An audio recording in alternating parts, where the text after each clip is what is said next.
요한계시록 나누고 있습니다. 근데 요한계시록이 사실은 꼼꼼하게 읽다 보면 아주 은혜로운 책입니다. 그러니까 복음서와 다 이렇게 상통하는 또 구약의 예언서들과 상통하는 내용을 가지고 있는데, 지금까지 이렇게 자신들의 그런 어떤 신학을 무리하게 꿰어 맞추려다 보니까 이 계시록이 무슨 판타지 그 영화처럼 그렇게 돼버리고 지나치게 미래에 될 일을 이렇게 추론하다 보니까 계시록에서 거의 모든 이단이 다 나옵니다. 다 나오고, 또 건강한 교회 안에서도 이것을 너무 특별하게 따로 취급을 하니까 오히려 이 안에 있는 진정한 진리의 맛을 보지 못하는 그런 폐단을 경험하기도 합니다. 근데 여러분들 이 계시록을 잘 귀를 열고 들으시면, 아, 이게 복음이구나, 우리가 늘 듣던 복음이구나 라는 것을 깨닫게 되실 것입니다. 여러분, 세상에 그 악이 창궐하면 선과 악이 바뀌어 버립니다. 오늘날이 그런 시대라고 말씀드릴 수가 있겠거든요. 여러분들 귀를 똑바로 열고 눈을 똑바로 뜨고 살아야지 오늘날 사람들이 쫓아가는 그런 것들, 특별히 이 언론이라는 매체를 통해서 사람들의 귀를 가려버리고 눈을 가려버리고 멀쩡한 사람을 완전히 세뇌당하는 거죠. 그러니까 이 시대 가치관이 다 변해버렸습니다. 그러니까 이전에는 그래도 교회와 세상의 가치관이 구별됨이 있었는데, 이제는 그 구별됨이 사라져버렸어요. 그냥 나 예수 믿고 교회 다녀, 그거 외에는 세상 사람들과 다 똑같아진 것이죠. 그래서 지금 사람들이 살아가는 가치관을 보면 선한 것을 악이라고 표현하고 있고요, 악한 것을 선이라고 표현하고 있습니다. 그런 사회적인 그런 운동들 안에서 이게 심각한 문제인 것이거든요. 근데 여러분, 말씀대로 이렇게 세상이 악해지면은 말씀대로 살려고 하는 사람일수록 진통이 심합니다. 정말 세상 밖으로 나가고 싶고 정말 너무 마음이 고통스럽습니다. 왜냐하면 심지어는 많은 그리스도인들까지도 세상을 본받아가는 모습, 똑같은 모습으로 살아가는 모습. 근데 성경은 분명히 이 세대를 본받지 말라고 말씀하고 있거든요. 그럼 어떤 사상이 흘러 들어올 때 이게 그것이 성경적인지 아닌지를 고찰하는 작업이 필요한데, 오늘날 성도들에게는 그런 모습이 없어요. 그냥 뉴스에서 들은 거, 드라마에서 본 거, 그런 사고관, 그리고 특별히 요즘은 이제 그런 어떤 엔터테인먼트, 그 유명한 그런 개그맨들이나 이런 사회자들이 나와서 그 살아가는 모습을 보면서 그들의 삶의 모습이 그냥 그리스도인의 삶의 모습이 그대로 되어 있는 것이죠. 근데 말씀대로 살려는 모습을 살아가는 사람일수록 이 마음의 고통이 굉장히 심해지는 시대라고 말씀드릴 수가 있겠습니다. 오늘 말씀 서두에 보면 내가 봄에 보좌에 앉으신 이에 오른손에 두루마리가 있다라고 말씀하고 있어요. 여기서 보좌에 앉으신 이는 바로 성부 하나님을 말씀하는 것입니다. 근데 그분의 손에 두루마리가 있어요. 어떤 두루마리인가?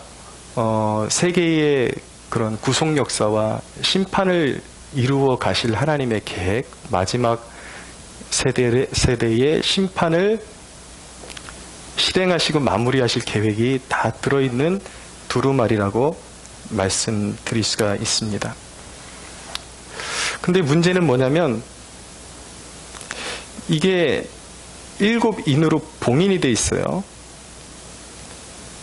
근데 2절에 보니까 또 봄에 힘있는 천사가 큰 음성으로 외치기를 누가 그 두루마리를 펴며 그 인을 떼기에 합당하냐 하나 하늘 위에나 땅 위에나 땅 아래에 능히 그 두루마리를 펴거나 보거나 할 자가 없더라. 문제는 뭐냐면 하나님의 그 심판의 두루마리가 펴져야 거기 있는 심판의 내용대로 악인들이 심판을 받는 역사가 일어나고 그리스도인들의 그 하나님의 말씀을 의지해서 고통을 참아왔던 믿음을 지켰던 하나님의 백성들의 억울함이 풀어지는 그런 역사들이 일어나는데, 문제는 뭐냐면 오늘 말씀해 보니까 그 봉인을 풀 존재가 없다라는 것입니다. 그래서 4절에 보니까 그 두루마리를 펴거나 보거나 하기에 합당한 자가 보이지 아니하기로 내가 크게 울었다. 사도 요한이 소리를 높여서 울었습니다. 왜 울었을까? 여러분, 심판이 없다면 그리스도인이 하나님 앞에 믿음을 가지고 충성을 다하고 어두운 시대를 따라가지 않을 이유가 뭐가 있겠습니까? 다 헛된 것이죠. 고린도전서 15장에 보면 부활장인데 사도 바울이 그러거든요. 부활이 만약에 없다면 차라리 몸이 원하는 대로 먹고 살고 하는 것이 훨씬 낫지. 우리가 왜 이렇게 믿음을 지키며 죽은 자의 소망인 부활을 바라보며 거룩하게 살려고 몸부림치는가? 라는 질문을 던지게 되는 것입니다. 마찬가지예요. 심판이 없다면 차라리 우리가 왜 하나님의 말씀대로 살아갈 필요가 있습니까? 세상에서 자신을 구별할 필요가 뭐가 있는 거예요? 똑같이 먹고 마시는 게 더 보람있지 않겠어요? 한탕주의, 그냥 이 세상이 전부인데, 심판이 없는데, 그리고 배금주의가 차라리 그런 것을 추구하면서 살아가는 게 낫지 않겠습니까? 물질 제일주의, 돈 버는 게 최고고, 먹고 사는 게 최고고, 어차피 한탕인데, 심판이 없는데. 그런 걸 생각하니까 사도 요한이 지켜왔던 그 믿음, 우리 그리스도인들이 견뎌왔던 그 핍박, 이런 것들을 생각할 때에 이 뭔가 마음에서 이렇게 복받쳐 올라오는 그것을 제어할 수가 없었던 거예요. 눈물이 팡 터지면서 큰 오열이 난 것이죠.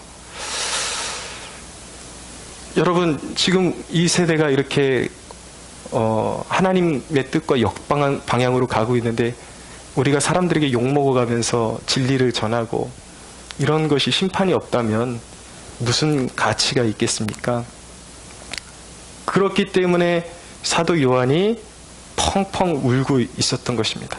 근데 첫째로 여기서 우리가 너무나도 감사한 메시지를 발견하게 되는데, 이 5절에 보니까 장로 중에 한 사람이 희망의 소식을 전해주게 됩니다. 여기 장로는 천상의 장로들을 이야기하는 거죠. 24장로 중에 한 사람, 지난주에 말씀드렸습니다. 이 천상의 장로들은 신구약의 모든 예수 그리스도의 보혈에 은혜로 구원받은 하나님의 참된 성도의 대표격이다라고 말씀드렸어요. 그 중에 한 사람이 내게 말하되 울지 말라, 유다 지파의 사자 다윗의 뿌리가 이겼으니 그 두루마리와 그 7인을 떼시리라 하더라. 내가 또 보니 보좌와 내 생물과 장로들 사이에 한 어린 양이 서 있는데 일찍이 죽임을 당한 것 같더라. 그에게 7뿔과 7눈이 있으니 이 눈들은 온 땅에 보내심을 받은 하나님의 7영이더라 라고 말씀하고 있습니다. 드디어 그 심판의 봉인을 떼실 수 있는 가장 합당한 적격자를 보게 된 것입니다. 이것이 우리 믿는 자들에게는 굿뉴스인 것입니다. 너무나도 행복한 소식이 되어야 하는 것이죠. 울지 말라. 울지 말라. 오늘날 그런 한탄 가운데 이 세상이 돌아가는 부조리를 보면서 눈물 짓고 있는 성도들이 있습니까? 오늘 성령이 여러분들에게 주시는 음성을 듣게 되는 축복이 있게 되기를 바랍니다. 울지 말라고 말씀하세요. 울지 말라. 왜 울지 말아야 되는가? 그리스도가 분명하게 정확하게 재판하시는 심판을 이행하실 것이다 라는 것입니다. 그리스도가 왜 그 심판자로서 봉인을 떼기에 합당한 분인가? 왜 그분이 합당한 분인가? 첫째는 그분이 하나님 아버지가 그분을 정하신 분이에요. 유대지파의 사자, 이 말씀은 창세기 49장에서 이미 야곱이 그 미래의 그 자신의 자손들이 어떻게 살아갈 것인지 예언한 대목에 나와 있는 대목인데, 그 대목에서 창세기 49장 9절에 보면은 유대지파를 사자에 비유하고 있습니다. 그 이유는 무엇이냐면 유대지파의 사자 예수 그리스도가 유다지파의 후손으로 나올 것을 예언한 것이죠. 그 말씀이 그대로 성취되었다라는 거예요. 그러니까 예수님은 하나님이 인류의 심판장으로 정하신 분이다라는 것을 알게 되는 것입니다. 고린도 사도행전 17장 31절에 보면 이는 정하신 사람으로 하여금 천하를 공의로 심판할 날을 작정하셨다라고 말씀하고 있는 거예요. 그리스도가 심판장이 되실 수 있는 이유, 가장 합당한 이유는 하나님 아버지께서 정하신 분이기 때문에 그분에게 자격이 있는 것입니다. 두 번째는 그분은 예수 그리스도는 모든 피조물보다 높이 계신 분입니다. 그러니까 그분은 피조물이 아니라 이 땅에 사람의 모습으로 오셨지만 그분은 피조물이 아니라 피조물을 다스리시는 하나님의 위치에 있는 분이기 때문에 그분은 인류의 심판장이 되실 수가 있는 것입니다. 또 한 가지 이유는 무엇이냐면 6절에 보니까 내가 또 보니 보좌에 네 생물과 장로들 사이에 한 어린 양이 서 있는데 일찍이 죽임을 당한 것 같더라. 이 어린 양이 바로 예수 그리스도시죠. 근데 이분을 딱 보니까 요한이 보는데 일찍이 죽임을 당한 흔적이 있는 분이에요. 이 어린 양은 바로 예수 그리스도시죠. 예수님이 십자가에 못 박히셨습니다. 무엇 때문에? 예수님은 불의를 아세요. 불의에 직접 당해보시고 불의가 어떤 것인지 경험해보시고 그 불의를 이기시고 부활하신 분이기 때문에 친히 그 불의를 경험해 보신 분으로서 모든 불의를 판단하시고 심판할 수 있는 자격이 그분에게 있는 것입니다. 또 하나는 하나님은 원래 이 인류를 하나님이 다 쓸어버리셔도 인류는 할 말이 없습니다. 모두가 죄인이기 때문에. 그런데 그리스도를 심판장으로 세우신 이유는 무엇이냐면 여기에 은혜의 대목이 있는 거예요. 심판도 심판이지만 그의 피로 값주고 사신 형제들, 로마서에 보면은 그런 대목이 있거든요. 예수님을 모든 형제 중에서 맏아들로 삼으셨다라는 그런 대목이 있습니다. 그러니까 우리가 예수님을 믿지만 그분이 우리를 어떻게 대접해 주시는 거냐면 우리를 그리스도의 형제와 자매로 대접해 주시는 것입니다. 그래서 그분이 심판장이 되셔서 자기의 피로 값주고 사신 형제 자매들을 구원하시기 위한 심판이에요. 악한 자들을 벌하시기 위한 심판이지만 그 가운데서 그 심판을 통해서 하나님의 백성들을 구별해내서 구원하고자 하는 그런 심판이기도 한 것입니다. 그러므로 죄인들을 위해서 십자가를 지신 예수님이 당연히 심판의 중심에 있을 수밖에 없고 그분이 심판하시는데 합당하다라는 것을 알게 되는 것입니다.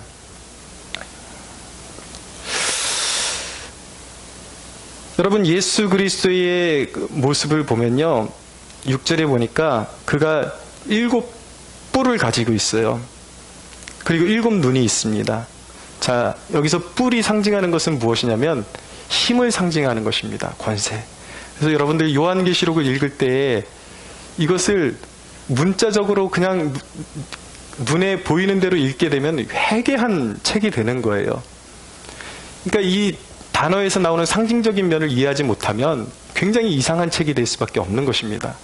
예수님이 가장 아름다우신 성품을 가지고 너무나도 찬란한 모습을 하고 계신데 딱 보니까 7뿔이 있다. 이거는 괴물이지, 이거는 메시아라고 볼 수가 없잖아요. 그런 식으로 성경을 해석하는 게 아니거든요. 예수님은 7뿔을 가지고 계시다는 것은 실은 완전수인 것입니다. 완전한 힘, 완전한 능력. 그 다음에 7눈이 있습니다. 7눈은 통찰력을 이야기하는 것입니다. 완전한 지혜, 그것을 의미하는 것이죠. 그리고 이 눈들은 온 땅에 보내심을 받은 하나님의 7영이다. 요한계시록에서 7영이 상징하는 것은 무엇이냐면 성령의 완전한 사역을 의미하는 것입니다. 성령의 완전한 사역. 그리스도께서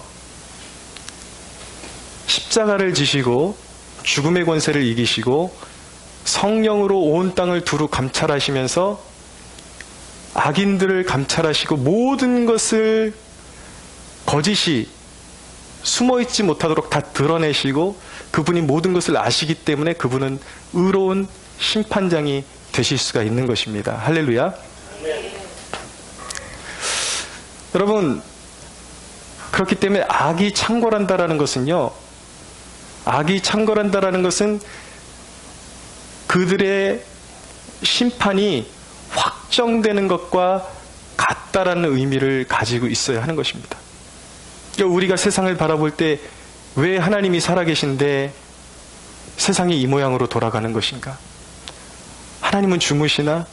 하나님은 역사하시지 않나? 그것이 아니라는 거예요.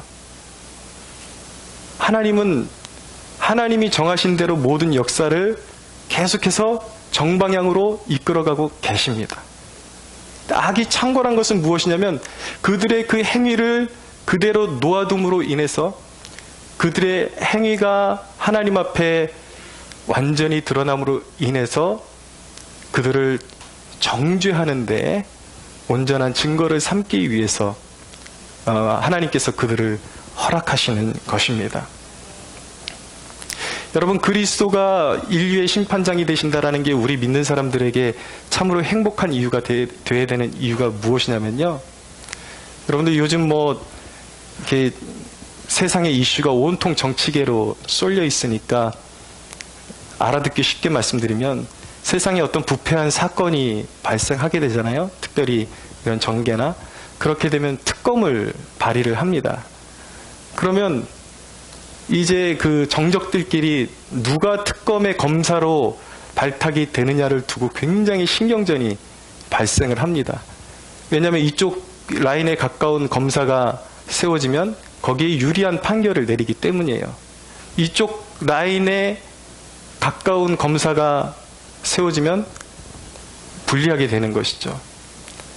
근데 마찬가지예요. 왜 그리스도가 인류의 심판장으로 세워지는 게 우리에게 복음인가?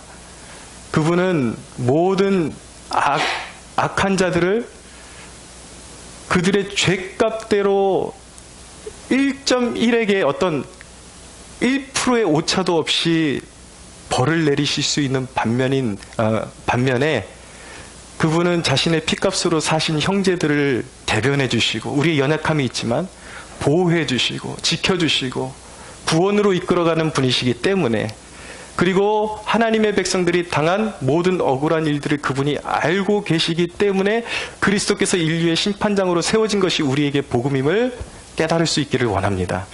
그것은 우리에게 복된 소식이에요. 좋은 소식이에요.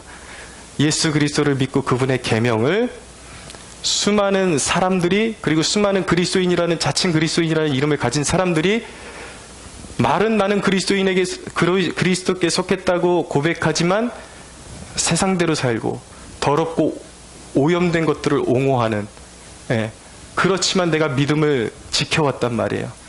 주님은 그것을 정확히 알고 계십니다. 자기에게 정말 그 보혈의 은혜를 입고 살아가는 하나님의 계명과 말씀을 사랑하는 백성들과 가짜들을 주님은 너무나도 잘 알고 계시기 때문에, 그러나 내 마음의 중심에 그리스도께서 계심을 믿고 그분의 말씀이 나의 기쁨이 될 수 있다면, 여러분, 세상에 심판이 있고 종말이 온다 할지라도 두려워하지 마십시오. 그것은 여러분들을 신원해 주시는 날이지 여러분들에게 고초가 되는 날이 아니라는 것을 기억하시기 바랍니다. 이게 우리에게 복된 소식이에요. 그럼 두 번째로, 주님께서 두루마리를 이제 펴시고 그 인을 떼시는 장본인이에요. 근데 주님께서 그 두루마리를 통해서 세상을 심판하시는 방식이 무엇인지 우리는 눈여겨서 봐야 하는 것입니다. 놀라운 것을 발견하게 될 거예요, 여러분들이. 자, 7절을 보십시오. 그 어린 양이 나와서 보좌에 앉으신 이의 오른손에서 두루마리를 취하시니라. 성부의 손에서 어린 양 예수님이 두루마리를 취하셨어요. 심판의 두루마리를 취하셨어요. 8절, 그 두루마리를 취하심에 네 생물과 24 장로들이 그 어린 양 앞에 엎드려 각각 검은 거와 향이 가득한 금대접을 가졌으니 이 향은 성도들의 기도다. 놀라운 것입니다. 자, 이 대목 잘 기억하셔야 돼요. 심판의 두루마리의 인을 떼시려고 하는데 갑자기 이 사도 요한의 시선에 무엇이 부각되는가? 성도들의 기도. 여기 네 생물과 지난번에 말씀드렸어요. 네 생물은 천상의 천사적인 존재로서 가장 상위급에 있는 그런 하나님을 섬기는 천사다라고 말씀드렸고요. 24장로는 모든 성도들의 대표격이다라고 말씀드렸는데, 아마도 그 24장로들 가운데서 24장로들이 성도들의 기도를 하나님 앞에 올려드렸던 것 같습니다. 이 어린 양에게.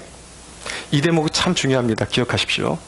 그런데 이들이 이 향기로운 성도들의 기도를 어린 양께 올려드리고 그들이 구속의 은혜를 찬양합니다. 그것이 무엇이냐면 9절이에요. 그들이 새 노래를 불러 이르되. 이 찬양은요, 여러분, 찬양은 하나님이 우리에게 베풀어 주신 구속의 은혜를 높여드리는 가장 탁월한 방법의 하나라는 것을 꼭 기억하시기 바랍니다. 찬양은 위대한 거예요. 찬양은 놀라운 능력이 있는 것입니다. 근데 천상의 세계에서 그 구속의 은혜는, 보세요. 구속의 은혜는 십자가로 이루어진 단회적인 사건이에요. 근데 새 노래를 부르고 있다라는 것입니다. 천상의 세계에서는 이 십자가의 사건으로 매일마다 날마다 새 노래가 하나님께, 특별히 어린 양께 올려드려지고 있다라는 것이죠. 이것이 우리에게 시사하는 메시지가 무엇인가? 우리가 찬양하는 태도가 어때야 되는가? 우리가 하나님을 높여드리는 태도가 어때야 되는가?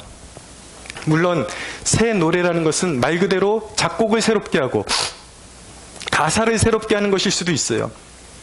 그러나 여러분, 우리가 기억해야 되는 것은 무엇이냐면, 우리의 심령이 새롭게 되지 않으면 가사가 바뀌고 멜로디가 바뀌어도 늘 그것은 죽은 찬양에 지나지 않는다라는 것입니다. 그러나 하나님께 영광이 되는 찬양, 하나님의 백성들에게 요구하시는 것은 무엇이냐면 새 노래를 원하시는 거예요. 새 찬양. 무슨 말씀인지 아십니까? 그 예수 그리스도가 우리를 위해서 십자가에 달리시고 부활하신 이 구속의 위대한 사건이 우리의 심령 가운데서 날마다 리마인드 돼야 되는데, 그것이 새 노래가 돼야 된다라는 거예요. 말씀드리면 매일매일 똑같은 사건을 반복하면서 우리가 하나님을 찬양하는데도 눈물이 있어야 된다라는 거예요. 감격이 있어야 된다라는 거예요. 내가 몇 년 전에, 10년 전에, 15년 전에 내가 예수 믿었고 그때 눈물 찔끔 흘리고, 지금은 시간이 많이 흘렀기 때문에 타성에 젖은 찬양, 매너리즘에 빠진 기도, 그것을 하나님이 원하시는 것이 아니라는 것입니다. 하나님께 영광이 되는 것은 우리의 심령에서 날마다 이 구속의 은혜가 새로운 노래, 새로운 찬양으로 울려 퍼지기를 원하시는 것입니다. 할렐루야. 네. 여러분, 우리가 모일 때마다 하나님께 영광이 되는 예배가 되려면 우리의 심령에서 이 구속의 은혜가 날마다 살아나야 돼요. 자신을 일깨우셔야 돼요. 성령을 의지하셔야 돼요. 영과 진리로 드려지는 예배가 되어야 하는 것입니다. 여러분, 찰스 스펄전이라는 위대한 설교자가 이런 말을 남겼습니다. 만일 우리가 그리스도의 의가 얼마나 완전한지, 그리고 그의 위대한 속죄가 얼마나 충분하게 적용되는지, 그리고 하나님의 아들과의 연합으로 말미암아 우리가 얼마나 안전하게 서 있는지 새롭게 보게 된다면, 이 예배당은 우렁찬 감사의 노래로 거대하게 울려 퍼지게 될 것입니다. 구원을 의심할 때 우리의 노래는 그칠 것입니다. 그러나 하나님이 우리를 위해 행하신 위대한 일을 분명하게 보면서 우리의 구원을 붙잡을 때 우리는 우리를 위해 영광스럽게 승리하신 주님께 노래를 부르게 될 것입니다.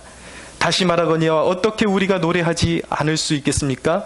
어떻게 우리의 마음의 기쁨이 터져나오지 않을 수 있겠습니까? 실현된 구원에 대한 감격 속에서 어떻게 거대한 기쁨의 노래가 홍수처럼 터져나오지 않을 수 있겠습니까? 사랑하는 여러분, 우리의 찬양이 새 노래가 되기를 축원합니다. 우리의 기도가 날마다 우리의 심령에서 새로워지기를 축원합니다. 예배는 살아있어야 되는 거예요.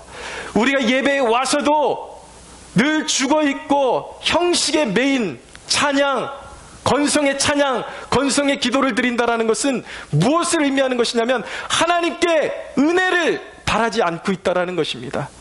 그냥 시간만 가기를 원하고 있고 하나님이 우리에게 부어주실, 여러분, 우리가 믿어야 하는 사실은 무엇이냐면 하나님의 보좌에는 하나님의 백성들에게 부어주실 은혜가 많이 준비되어 있다는 것을 믿으시기 바랍니다.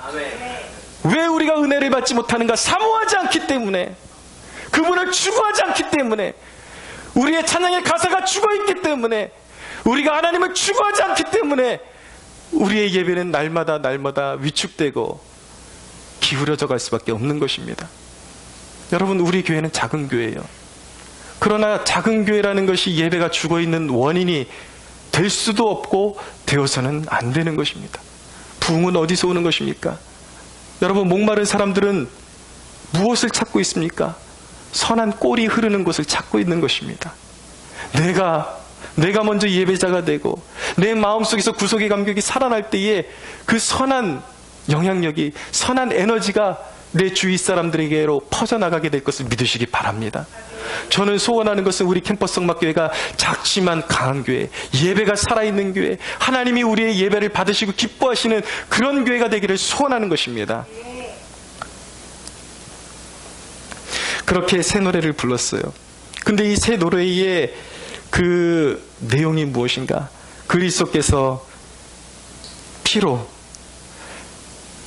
각 족속과 방언과 백성과 나라 가운데 사람들을 피로 사서 하나님께 드리셨다. 그들로 우리 하나님 앞에서 나라와 제사장들을 삼으셨다. 그들이 땅에서 왕노릇 하리로다. 여기에 놀라운 비밀이 숨겨져 있는 것입니다. 여러분, 그리스도께서 피로 값주고 사신 백성들의 심령 가운데 하나님의 나라가 임해 있음을 믿으십시오. 앞으로 완성될 나라지만, 찬란한 나라지만, 그 나라는 성령 안에서 우리의 마음속에서 이미 이루어지고 있습니다. 우리를 나라로 부르셨어요.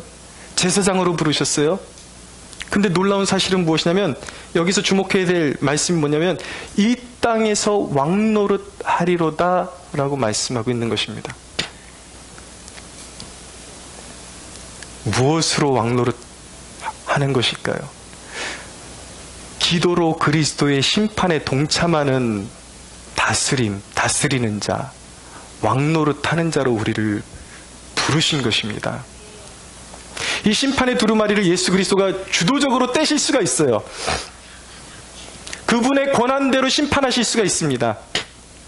그러나 너무나도 영광스럽게 그리스도께서 우리 안에 행하신 일이 무엇이냐면, 우리를 피로 값주고 사사 불의한 세상을 심판하는데 우리의 기도를 사용하기를 원하십니다. 할렐루야. 그런데 우리는 그 놀라운 통치에 동참할 생각을 하지 못하는 것 같아요. 이 위대한 비밀을 안다면. 여러분, 가장 바보 같은 사람들이 누구냐면, 세상 돌아가는 것 보고, 세상 돌아가는 이 사회의 흐름을 보고 잘 분석해지는 농객들이 긍정적인 말을 하면, 이 나라가 잘 될 것이다 그러고 붕 떴다가, 또 사람들이 부정적인 얘기를 하면, 농객들이 부정적인 얘기를 하면 푹 꺼졌다가. 왜 사람을 바라보는 것입니까? 우리에게 주어진 영적인 정체성을 안다면 결코 그럴 수 없는 것입니다. 세상에는 불의가 가득 차잖아. 그러니까 바라볼 것이 없잖아. 그런데 여러분, 하나님께서는요, 하박국 선지자에게 앞으로 바벨론이라는 민족이 하나님의 백성인 유대 나라를 짓밟을 것을 하나님께서는 하박국에게 보여주셨어요. 불의한 일들이 일어날 것을 보여주셨죠. 그랬더니 하박국이 하나님 앞에 어떻게 이런 일이 있을 수 있습니까? 물론 우리도 죄를 지었지만 어떻게 우리보다 더 불의한 자들이 하나님의 백성들을 짓밟을 수가 있다는 말입니까? 라고 하나님께 항변하듯이, 불공평하다는 듯이 그렇게 기도했을 때, 간구했을 때에 하나님께서 하박국에게 하신 말씀이 무엇이냐면, 의인은 오직 믿음으로 말미암아 살리라 라고 말씀해 주셨습니다. 그 말씀을 해석하면 이것입니다. 하박국아, 눈에 보이는 대로 믿지 말아라. 내가 너에게 말씀한 그 말씀이 진리요, 그 말씀이 세상을 심판하고 하나님의 계획을 성취한다라는 것을 믿어라. 할렐루야. 그 믿음을 가지고 결국은 불의한 자들이 언젠가 하나님의 뜻을 성취한 다음에 소멸되고 심판에 이르는 그 일들이 일어날 텐데, 너희들이 그 믿음을 가지고 있다면 기도해야 된다 라는 메시지를 가지고 있는 것입니다. 여러분, 기도는 무엇입니까? 기도는 믿음으로 하나님께 간구하는 것이 기도인 것입니다. 기도는 무엇입니까? 기도는 하나님의 뜻이 이루어지기를 간구하는 것이 기도인 것입니다. 많은 사람들이 지금 세상 돌아가는 것을 보면서 그래요. 우리 기도하는 사람들끼리도 모여서 하는 말이 이것입니다. 우리가 하나님 앞에 끊임없이 기도해왔는데, 나라를 위해서, 민족을 위해서 기도해왔는데 왜 우리 눈앞에 보이는 일은 다 이런 일이냐? 왜 악인들이 기승하는 그런 일이 일어나고 선이 악으로 둔갑을 해 있고 악이 선으로 둔갑해 있는 이런 일들이 벌어지고 있느냐라고 질문하는 것이죠. 여전히 기도하는 하나님의 백성들조차도 하는 말이, 가지고 있는 생각이 무엇이냐면, 우리가 기도하면 당장 문제가 눈앞에서 해결되는 것을 원해요. 당장 내가 찍은 정당이 무언가 힘을 갖기를 원하는 것입니다. 뭔가 당장 눈에 보이는 역사들이 있어야 기도의 응답이 아니냐라고 그렇게 질문하는 사람들이 있습니다. 그러나 사랑하는 여러분, 기억하십시오. 지금 당장 우리가 기도한 것들이 성취되어지는 것 같지 않다 할지라도 주님은 우리의 기도를 연락하고 계십니다. 하나님은 우리가 생각하는 것보다 더 큰 일을, 더 위대한 일을 이루어가고 계십니다. 우리는 당장 이 문제가 바뀌기를 원하지만 하나님은 더 큰 그림을 가지고 큰 구원과 큰 심판을 이룰 것을 하나님은 계획하고 성취해 가고 계십니다. 할렐루야. 여러분, 악인들이 기승하는 걸 가지고 불평하지 마십시오. 그것은 하나님이 정하신 바예요. 그게 세상에게 결코 좋은 것이 아니라는 것을 여러분들 알아야 되는 것입니다. 요한계시록 22장 11절에 보면, 불의를 행하는 자는 그대로 불의를 행하고 더러운 자는 그대로 더럽고 의로운 자는 그대로 의를 행하고 거룩한 자는 그대로 거룩하게 하리라. 세상이 하고 싶은 대로 내버려 둬지는 것 자체가 심판이 이행되고 있는 것이라는 것을 깨닫게 되는 축복이 있게 되기를 바랍니다. 역사가 증명하는 것은 무엇입니까? 영원히 견고할 것 같았던 제국들, 독재자들, 로마의 황제들, 스탈린, 히틀러, 여러분 다 역사의 뒤안길로 처참하게 멸망하고 사라졌습니다. 사랑하는 여러분, 우리 북한 동포들을 얽매이고 있는 저 독재자들도 하나님의 능력 가운데 무너지는 날이 올 줄로 믿으시기 바랍니다. 문제는 뭐냐면, 여러분 정작 문제는 무엇인가? 그런 독재자들은요, 하나님의 섭리 가운데 다 사라지게 돼 있어요. 정말 걱정해야 되는 것은 무엇인지 아십니까? 바로 여러분들 개인의 영혼입니다. 세상이 불의하다라고만 외치지 말고 내가 정말 주님 앞에 순결한 신부로 서 있는지를 점검하십시오. 주님이 나팔 불고 올라오라고 하실 때에 여러분들은 마라나타 주 예수여 어서 오시옵소서, 나의 주님 어서 오시옵소서라고 맞이할 수 있는 준비가 되어 있는가? 여러분, 이 땅의 교회들의 비참한 모습은 무엇입니까? 너무나도 세속화되어 있어요. 독재자들을 걱정할 때가 아니에요. 지금 한국교회의 세속성, 여러분, 이 민족교회와 이 세상 가운데 심판이 있다면 그들의 악한 자들의 그 악행, 물론 그것도 하나님께서 분명히 다스리시지만 그거 반드시 다스리세요. 그러나 가장 큰 문제는 무엇이냐면 교회의 타락이라는 것을 여러분들 기억하셔야 하는 것입니다. 내 영혼은 주님 앞에 설 준비가 되어 있는가? 나는 내 안에 있는 세속의 우상들을 다 제거하고 있는가? 주님이 오라 하실 때 오실 준비 돼 있으세요? 사랑하는 여러분, 이 예배가 한 번의 예배로 끝내는 것이 아니라 여러분들의 마음의 우상을 비추어 보는 축복이 있게 되기를 바랍니다. 그 우상이 허물어지는 시간이 되어야 하는 거예요.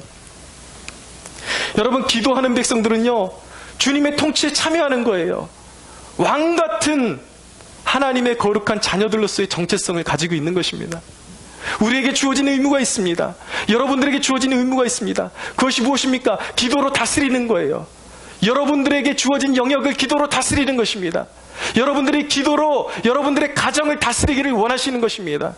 여러분들의 기도로 여러분들의 직장을 다스리는 제사장으로 부름받았음을 기억하십시오. 할렐루야. 여러분, 기도하지 않는 것은요, 성경이 말씀하고 있는 거예요. 사람들은, 이 시대의 사람들은 정치적인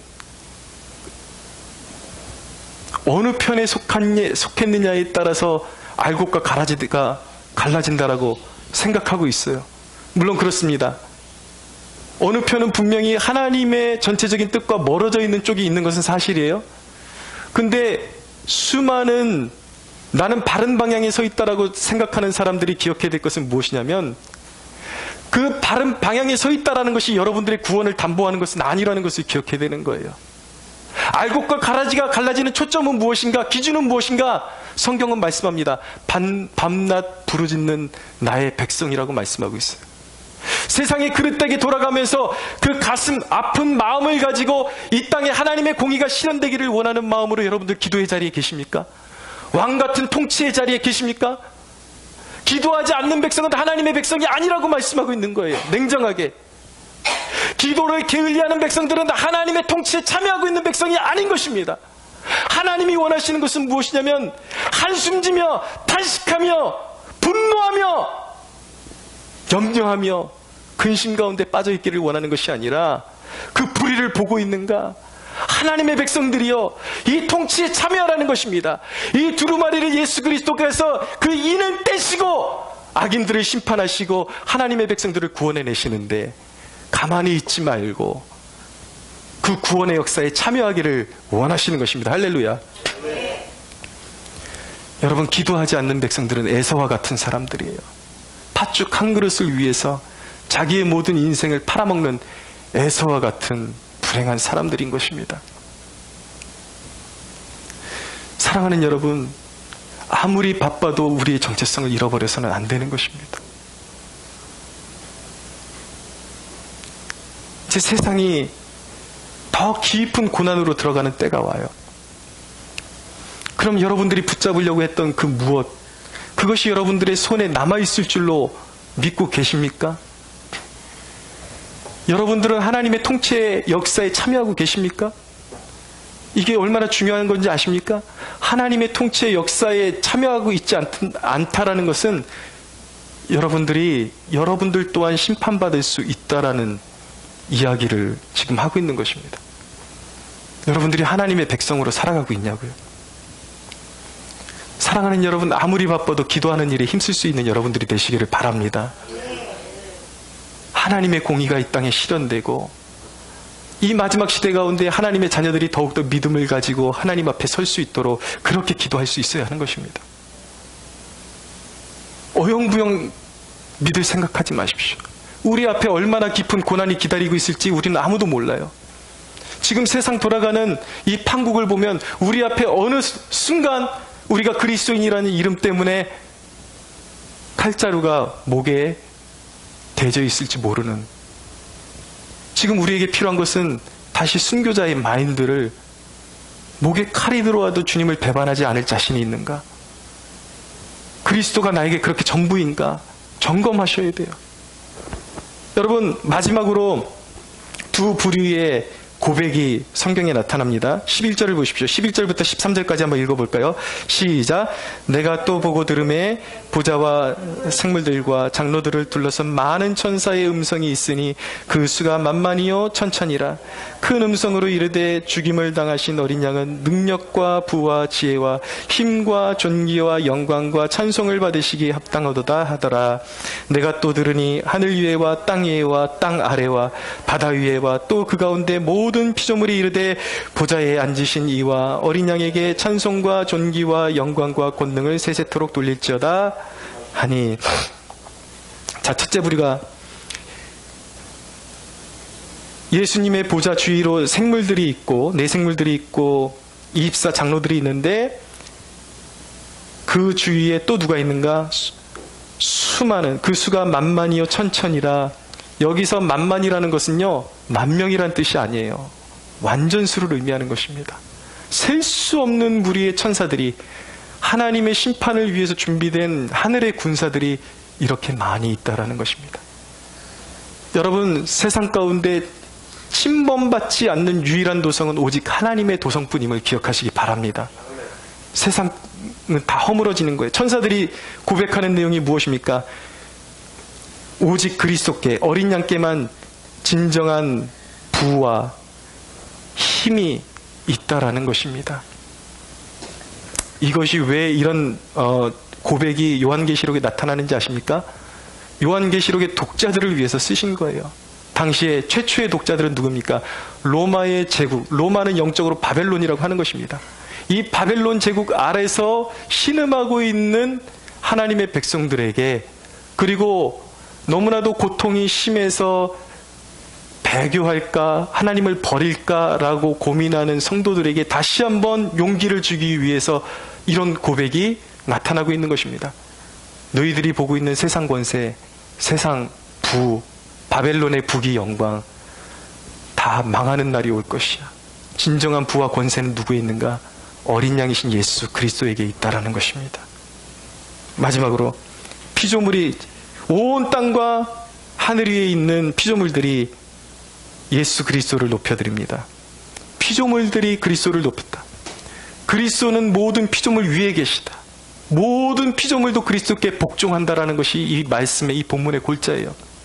왜 이런 말씀을 할까요?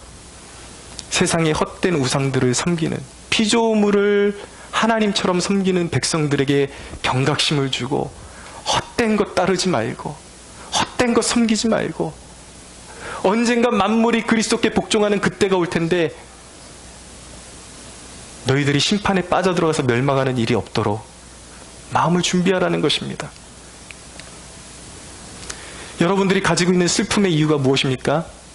혹시 세상 피조물, 그것을 쥐고 있다가 그것을 뺏겨서 그것에서 오는 허탄함과 슬픔은 아닙니까? 주님께서 원하십니다. 우리 마음속에 있는 우상들, 여러분들, 여러분 지금 이 시대의 가장 중요한 가치를 우리가 지켜나가야 되는 것이 무엇이냐면, 기독교인으로서 우리는 동성애를 반대합니다. 그리고 우리는 종교다원주의를 반대합니다. 동의하시죠? 그러나 여러분, 이것들은 우리가 양보할 수 없는 그리스도인으로서 가치관이에요. 그러나 여러분, 우리가 기억해야 하는 것은 무엇이냐면, 내가 종교다원주의를 배척하고 동성애를 거부하지만 주님이 원하시는 것은 우리의 마음속을 들여다보기를 원하시는 것입니다.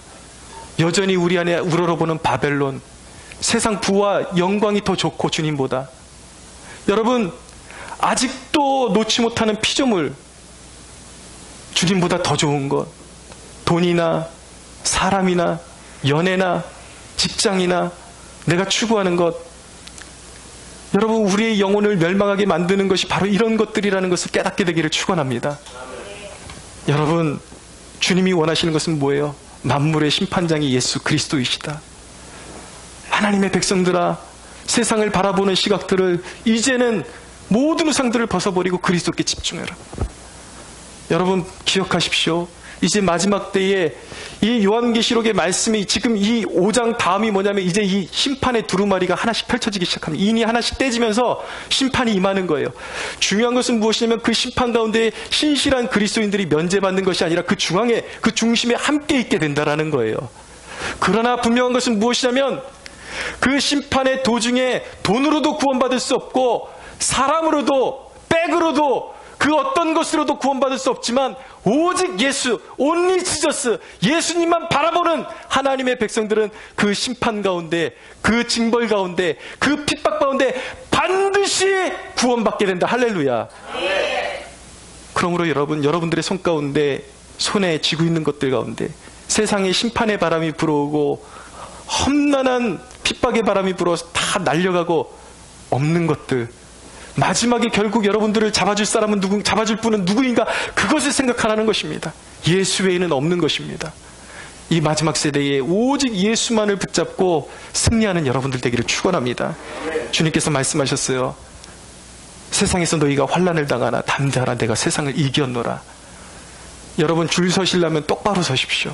어정쩡하게 서지 말고, 세상 뒷공문이 따라가지 말고, 멸망하는 바벨론에 휩쓸려가서 함께 멸망하지 말고, 영원한 도성, 그 도성을 지키시는 분, 진정한 심판자 예수 그리스도를 붙들고 세상을 함께 기도로 다스림에 주님의 그 통치에 동참하는, 영광을 빼앗기지 않는 저와 여러분들이 되기를 예수 그리스도의 이름으로 축원합니다. 우리 하나님께 영광의 박수 올려드리겠습니다.